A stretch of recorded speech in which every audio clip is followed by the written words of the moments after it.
My name is Sarah. I recently graduated from an interpreting training program, and I am now enrolled in UNC's ASLEI program, going for my bachelor's in educational interpreting. So today I'm going to be talking about the skill on public speaking. And the elements included in that skill is for a formal presentation is visual aids, PowerPoints, handouts, prep materials. While in a informal presentation, it's going to be typically no prep material and speaking directly from experience or knowledge. And these two different presentations are going to look different in ASL and English. So a formal presentation in ASL is going to have a higher register. It's going to have advanced signs. It's going to have a slower speed. It's going to have a larger signing space, and you're typically going to use subject, verb, object, order. While in English, you're going to talk slower. You're going to use no slang. You're not going to have any swearing. You're going to articulate clearer. You're going to use larger words. While an informal presentation in ASL, you're typically going to be on a lower register with lazy signs. It's going to be less crisp. It's going to be faster signing. You're going to have a smaller signing space. Maybe you're going to use topicalization opposed to rhetorical questions. You're going to use object, subject, verb order instead of subject, verb, object order. In an informal presentation in English, you're typically going to talk faster. You're going to use more slang. You're going to maybe swear, and you're going to articulate less. So I would say my ability to perform this skill falls on the intermediate to expert level, and I would say I'm more expert in English versus more intermediate in ASL. And so my ability to perform this skill in spoken English, I have had so much practice and so much time presenting in front of people. Since I was in elementary school in 5th grade, I presented in front of our entire school on a speech, it's called Tropicana Speech Contest, and I won 3rd place. When I was in high school, I gave 3 different sermons in front of my congregation. My junior year, I participated in a scholarship pageant in front of my high school.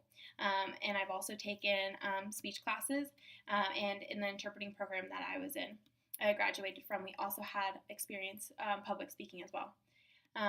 To perform this task in American Sign Language, I'm somewhat less confident. I understand the different registers involved, and I am able to assess the situations to deem what register.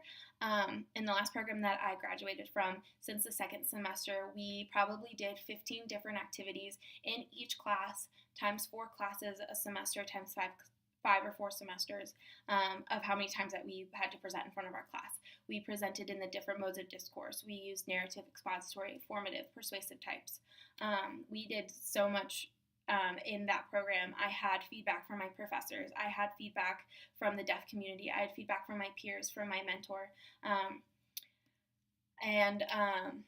In English, when I did my sermons or when I did my pageant or everything like that, people would come up to me and they would give me feedback as well. And so that's how I know that of the range of the skill level that I fall on, is just because of all of the feedback that I've gotten from so many different people. And so the ways that I can improve is definitely in my self-confidence level. I am confident about the facts and the knowledge of the ad that I would be presenting on.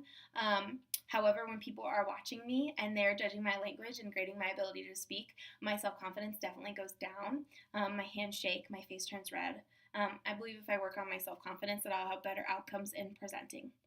And I think that having the skill means to me is that I am knowledgeable.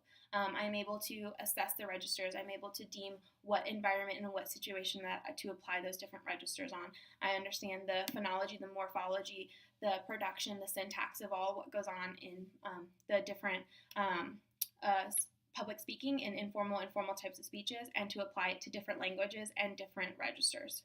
And so the 2 points that I wanted to talk about today is from the Towards Confident Practice Conversation with Stakeholders on page 80 and page 85. Page 80 was more of a positive perspective, and page 85 was more of a negative one.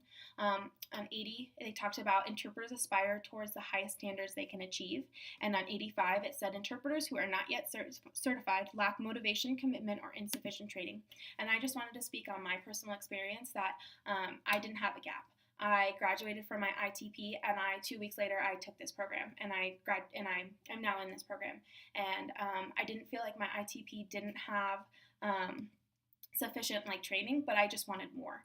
And I think that being able to be in ASL 7 now and being able to present for my grand presentation and do different registers and have different um, activities in class where we use the different registers, using presenting on news, and being able to socialize with deaf people and just being able to get more is something that I can will definitely help with my public speaking skills, because now I'm in this program and I have more time to practice and I have more time to be immersed and more time to use these public speaking skills. And so when I am put to the test in the real interpreting world, that I'll be able to have ample knowledge and experience to be able to apply it to my future career.